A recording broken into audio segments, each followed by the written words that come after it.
دلوں میں پیار کی خوشبو تو ہونٹوں پر دعا رکھنا، دلوں میں پیار کی خوشبو تو ہونٹوں پر دعا رکھنا، امام وقت سے ایک رشتہ عشق و وفا رکھنا، امام وقت سے ایک رشتہ عشق و وفا رکھنا، دلوں میں پیار کی خوشبو تو ہونٹوں پر دعا رکھنا، امام وقت سے ایک رشتہ عشق و وفا رکھنا، خدا سے اور محمد سے وفا کا یہ تقاضا ہے کہ اپنی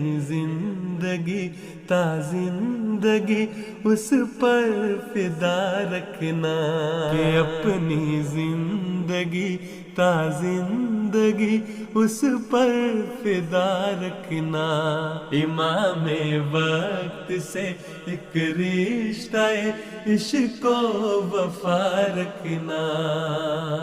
اشہد اللہ الہ الا اللہ وحدہ لا شریک لہ واشہد ان محمدا عبدہ ورسولہ۔ امام وقت کے قدموں میں اپنی جان رکھ دینا، انا کو کر کے اپنے ہاتھ سے قربان رکھ دینا، جو بیعت کے تقاضے نبھانا باوضو ہو کر اسی کے در پہ اپنی آن اپنی شان رکھ دینا۔ جب تک ایسی مائیں پیدا ہوتی رہیں گی جن کی گود سے خلافت سے محبت کرنے والے بچے پروان چڑھیں گے جن کی گود میں، تو اس وقت تک خلافت احمدیہ کو کوئی خطرہ نہیں۔ امام وقت سے ایک رشتہ عشق و وفا رکھنا، دلوں میں پیار کی خوشبو تو ہونٹوں پر دعا رکھنا، امام وقت سے ایک رشتہ عشق و وفا رکھنا، امام وقت سے ایک رشتہ عشق و وفا رکھنا، خلافت وہ کرامت ہے جو سجدوں کو امر کر دے۔ You're the best man. شفقت دیکھ لو۔ I love you. جزاک اللہ۔ اوکے، اللہ تعالیٰ bless you and I love you too. میں تو ہر احمدی سے، ہر مخلص احمدی سے جب وہ اخلاص سے آتا ہے، ملتا ہے، بیٹھتا ہے، اس کو دیکھتا ہوں تو مسکراتا ہوں۔ میں تو آپ کو دیکھ کے بھی مسکرا رہا ہوں، اور آپ کے لیے میرے وہی جذبات ہیں جو افریقن کے لیے ہیں، وہی جذبات میرے یورپین کے لیے ہیں۔ ایک مخلص احمدی، چاہے وہ یورپین ہے، وہ چاہے افریقن ہے، چاہے ایشین ہے، چاہے عرب ہے یا ساؤتھ امریکہ کا ہے، میرے لیے تو سب برابر ہیں۔ خلافت وہ محبت ہے جو آنسو معتبر کر دے، خلافت وہ سفینہ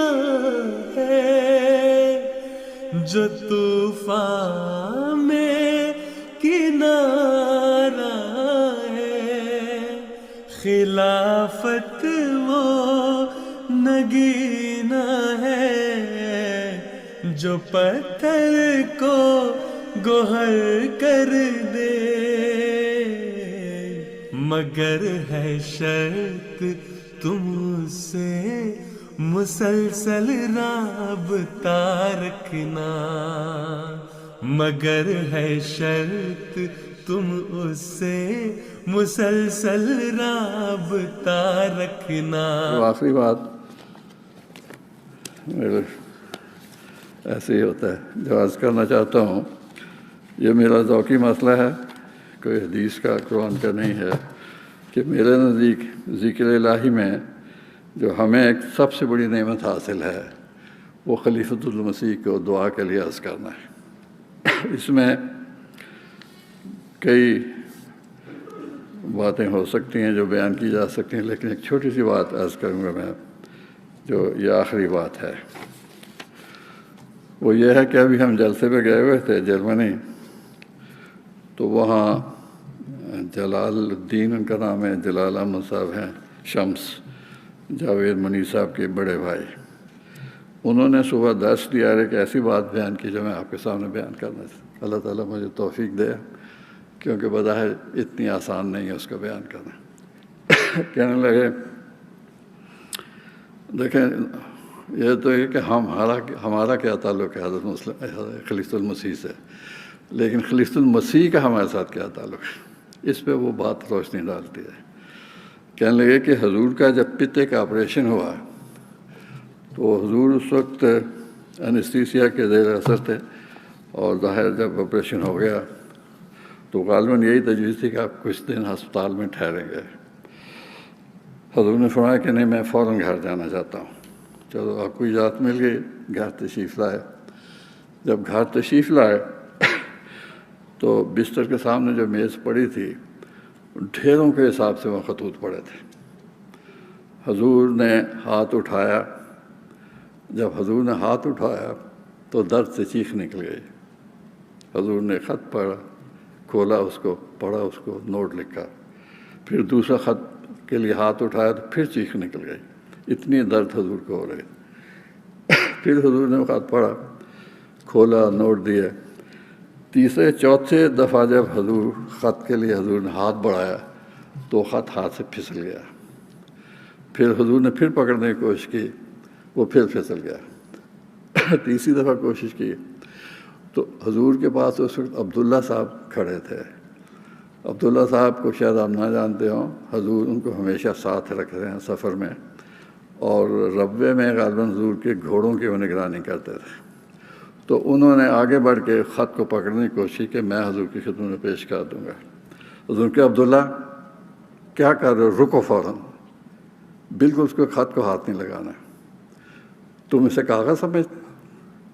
یہ جس شخص نے لکھا ہے اس نے جگر کاٹ کے اس میں ڈالا ہوا ہے خط کے اندر، تو تم نے سوچا کیسے کہ اس کو ہاتھ لگاؤ گے؟ جاؤ ہاتھ دھو کے آؤ، خط پکڑنے پہلے بسم اللہ پڑھو، بسم اللہ پڑھنے کے بعد ایک ہاتھ سے اس خط کو تم نے نہیں پکڑنا، 2 ہاتھوں سے پکڑو، پھر مجھے دو۔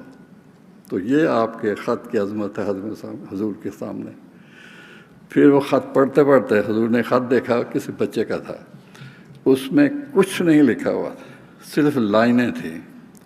حضور اس لائن کو ایک کنارے سے پڑھتے تھے، دوسرے کنارے تک لے کے جاتے، پھر دوسری صفحت کو ایک کنارے سے پڑھتے تھے، اس کے اینڈ پہ جاتے تھے۔ ہر سطر کو حضور نے ایسے ہی دیکھا جیسے خط پڑھتے ہیں، پورا کا پورا خط حضور نے دیکھا۔ پھر حضور نے اس خط کو الٹا، اور الٹ کے سارا حضور نے دیکھا کہ کوئی لفظ اس شخص نے، اس بچے نے لکھا تھا نہیں ہوا۔ اور جب بھی حضور، جیسے میں نے عرض کی ہے کہ اس تکلیف میں حضرت خلیفۃ المسیح ہماری، لیکن ہمارے ساتھ کیا ہوتے ہیں؟ آپ نے کبھی سوچا دنیا میں کوئی ایسی ماں ہے جو کہے جی میرے بیٹے کا خط ہے، میں اس کو ہاتھ نہیں لگاؤں گی، پہلے میں وضو کروں گی، پھر میں بسم اللہ پڑھوں گی، پھر میں 2 ہاتھوں سے؟ کون سوچتا ہے ایسی بات؟ ہم سب خوش قسمت ہیں. اتنے راستے اللہ تعالیٰ نے ہمارے لیے کھول دیں ذکر الہی کے. ہمیں امام دیا ہے جو ہمارے لیے تڑپتا ہے. اس سے بڑھ کر ہماری کیا خوش قسمتی ہو سکتی ہے. اللہم ایت الامام بروح القدس اللہم صلی علی محمد. امام وقت سے ایک رشتہ عشق و وفا رکھنا، دلوں میں پیار کی خوشبو تو ہونٹوں پر دعا رکھنا. امام وقت سے ایک رشتہ عشق و وفا رکھنا، امام وقت سے ایک رشتہ عشق و وفا رکھنا. پھول تم پر فرشتے نچھاور کرے اور کشادہ ترقی کی راہ کرے. پھول تم. السلام عليكم ورحمة الله وبركاته. وعليكم أنا السلام لينا ورحمة الله. عثمان جاي من سوريا، عمري 9 سنين. حبيت أهديك هاو الصور أنا وأختي رسمنا لك إياهم. کہتے ہیں کہ میں سیریا سے ہوں، 9 سال میری عمر ہے. میں حضور کی خدمت میں تصویریں پیش کرنا چاہتی ہوں جو میں نے بنائی.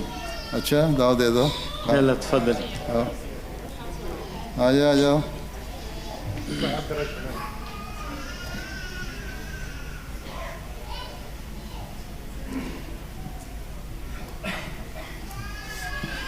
اچھا آئے وہ دن کے ہم جن کی چاہت میں گنتے تھے دن اپنی تسکین جان کے لیے، جن کے إنني حقا سعيدة لأنني تكلمت مع الخليفة ونظرت إليه وقبلت يديه. هذا كان كلامي. دعا کرتے ہوئے پیش نظر اس کی رضا رکھنا، دعا کرتے ہوئے پیش نظر اس کی رضا رکھنا.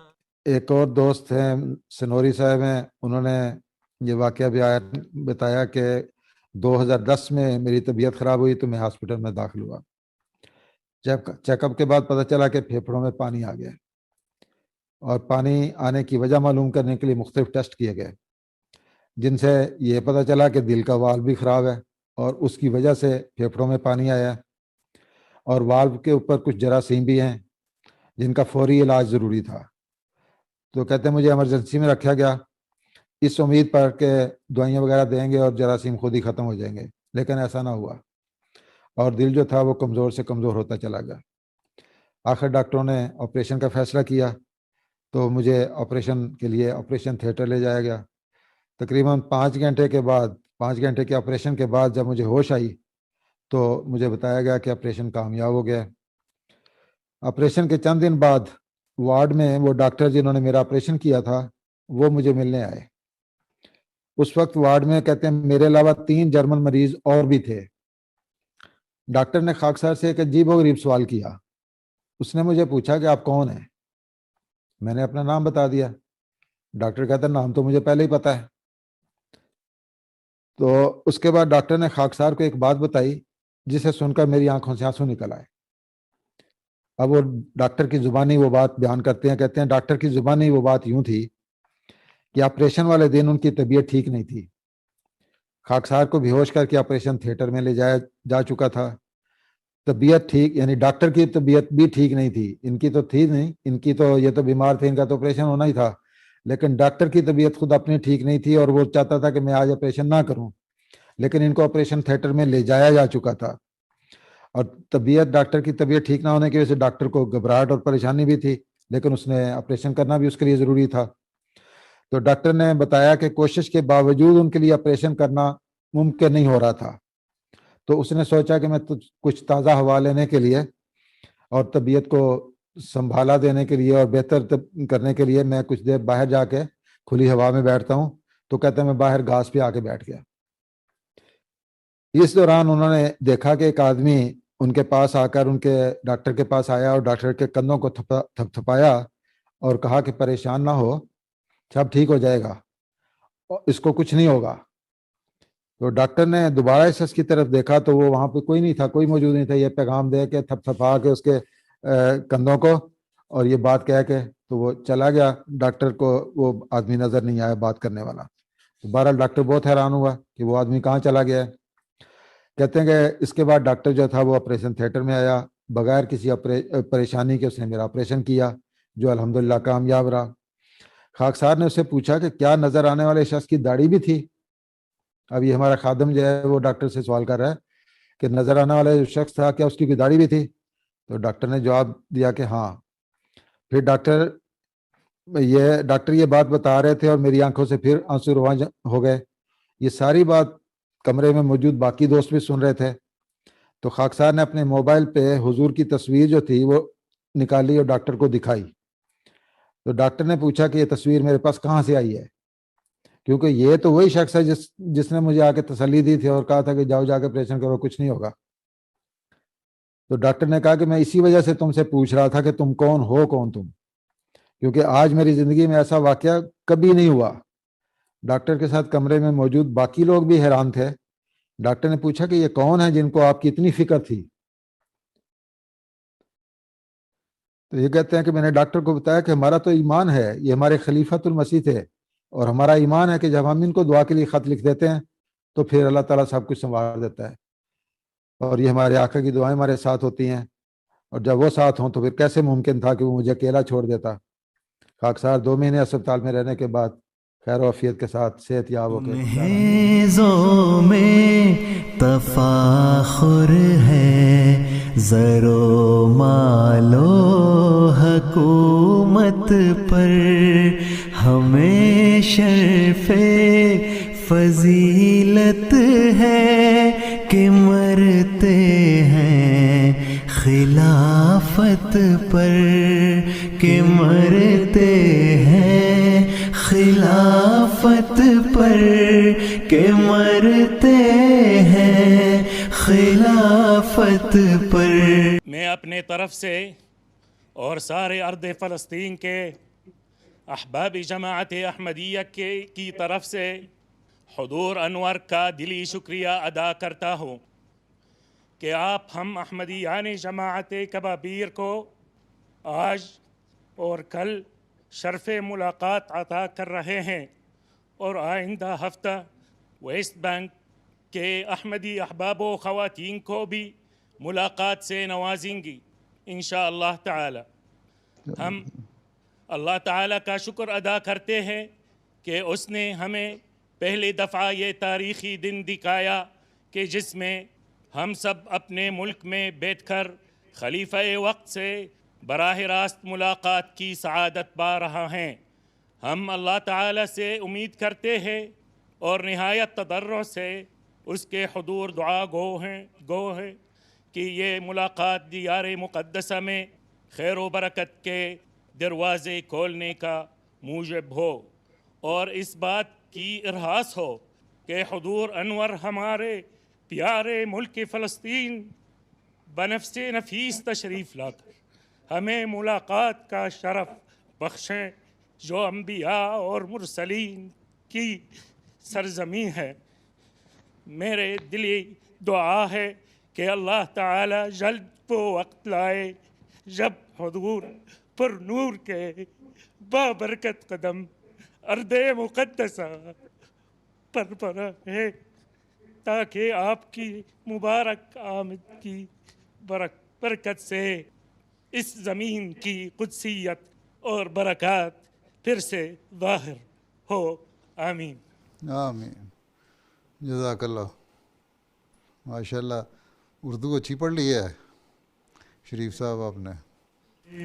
زہے قسمت ہمارے سر پہ سایہ ہے امامت کا، ہم ہی وہ لوگ ہیں جن کا یقین پختہ خلاف خلافت پر یہ اس کا فضل و احسان ہے، یہ اس کی مہربانی ہے، یہ خاص الخاص رحمت ہے جو اس نے کی جماعت پر۔ پڑھنا میں 1.5 سال کی میں 4 سال کا ہو گئی۔ 4 سال کا ہو گئے؟ کب ختم کیا؟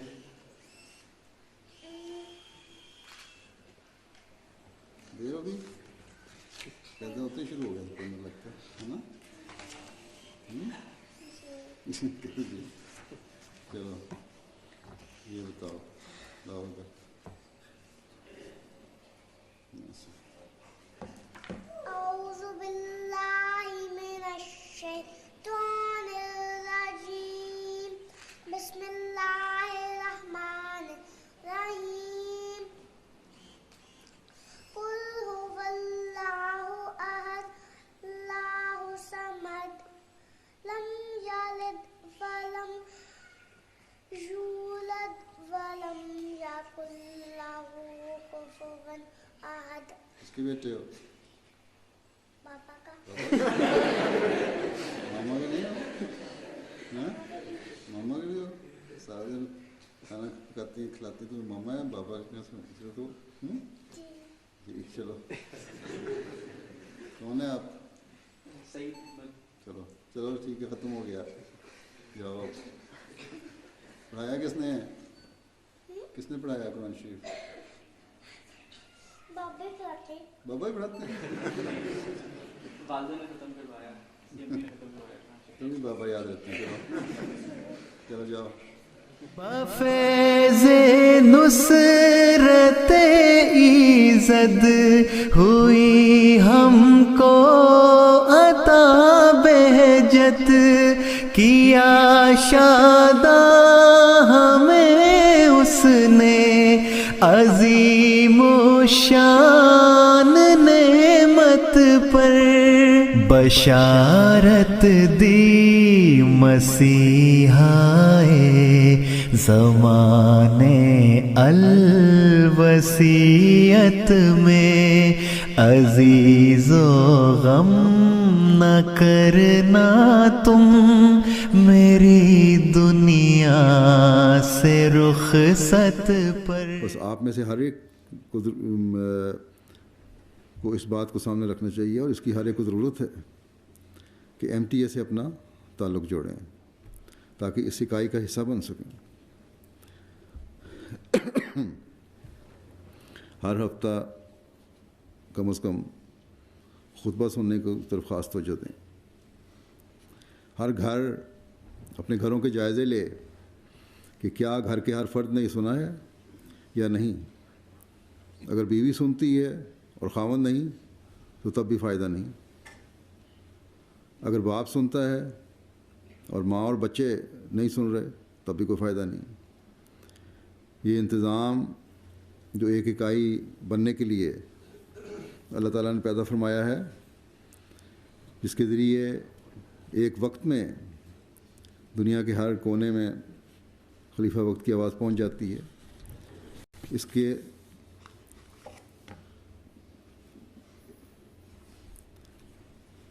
اس کا حصہ بننے کی ہر احمدی کو ضرورت ہے۔ بس اس طرف توجہ کریں۔ اگر یہ پتہ نہیں کہ کیا کہا جا رہا ہے تو اطاعت کس طرح ہوگی؟ باتیں سنیں گے تو اطاعت کے قابل ہوں گے۔ بس ان باتوں کی تلاش کریں، ان باتوں کی تلاش کریں جن کی اطاعت کرنی ہے، ورنہ تو یہ صرف دعویٰ ہے اور صرف ظاہری اعلان ہے۔ اجتماعوں پر کھڑے ہو کر یا بیعت کے وقت یہ اعلان کر دیں کہ آپ جو بھی معروف فیصلہ کریں گے اس کی پابندی کرنی ضروری سمجھوں گا، یا عورت ہے تو ضروری سمجھوں گی، یا خلافت احمدیہ کے استحکام کی ہم کوشش کرتے رہیں گے. اللہ تعالیٰ کرے کہ ہر گھر اس طرح توجہ دینے والا ہو، اور اللہ تعالیٰ نے ہماری تربیت کے لیے جو سہولت مہیا فرمائی ہے اس سے بھرپور استفادہ کرنے والے ہیں. اور صرف تربیت ہی نہیں بلکہ اسلام کی تعلیم کو پھیلانے میں بھی یہ بہت بڑا کردار ادا کر رہا ہے. اگر کسی وجہ سے لائیو نہیں بھی سن سکتے تو ریکارڈنگ سنی جا سکتی ہے، انٹرنیٹ پر موجود ہے. یہ پروگرام اور بھی بہت سارے پروگرام بھی ہوتے ہیں اس میں، اور خاص طور پر خطبات اور خاص پروگرام.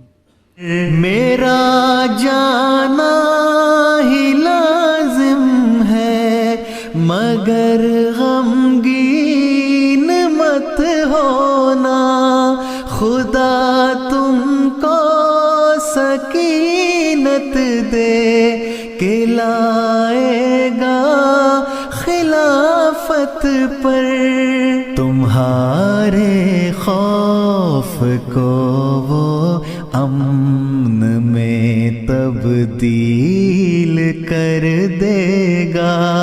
خلافت ایک مرہم ہے دل زخمی صورت پر کہ مرتے ہیں خلافت پر، کہ مرتے ہیں خلافت پر.